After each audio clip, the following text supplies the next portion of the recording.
Once again, Raymond Childs is accused of second-degree murder, felony murder, and robbery in the death of David Schwartz, a man that he stabbed 27 times. We've been watching the cross-examination of this witness. And Matthew, before it even began, you said one of the things you'd want to know is the physicals, the sizes of the two, and whether or not one was in better shape than the other. And that was exactly the way Mr. McCarthy began. Yeah, I think that was the most... usually you want to start strong and you want to end strong in your cross-examination. He started with a good point.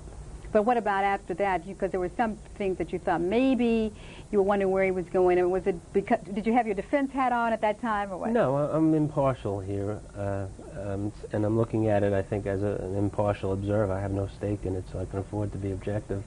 Look, you can't... It's like shooting fish in a barrel, and this prosecutor is certainly experienced, and he's doing a good job. Absolutely. Are there other attorneys who would have just simply, by now, had the defendant ripped to shreds? Yes, but the defendant did a good job of doing it to himself anyway, and the prosecutor is covering all the good points. He's asked a couple of questions that I couldn't help chuckling about, like, so what's your story? You did this, you did that.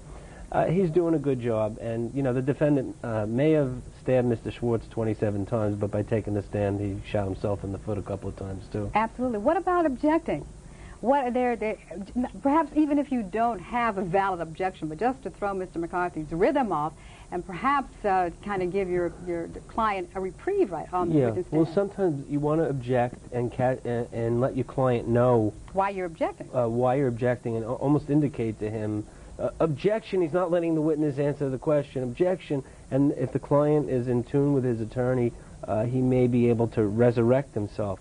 But I don't see too much rapport between this attorney and the defense attorney and the defendant, and I also seen the same lack of emotion from the attorney. So the only attorney coming out from the players so far, and we haven't even seen or heard from the judge, which I find very interesting.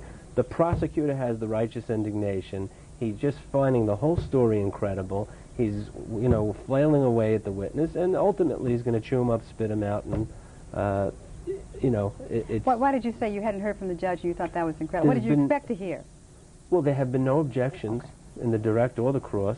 There have been no, you know, sometimes the judge will intercede. There certainly have been leading questions, but apparently both the defense attorney and the prosecutor have found no reason, for whatever strategical reason, to testify, although there are technical objections that certainly could have been made at this point in time. All right, well, let's go back into the courtroom once again.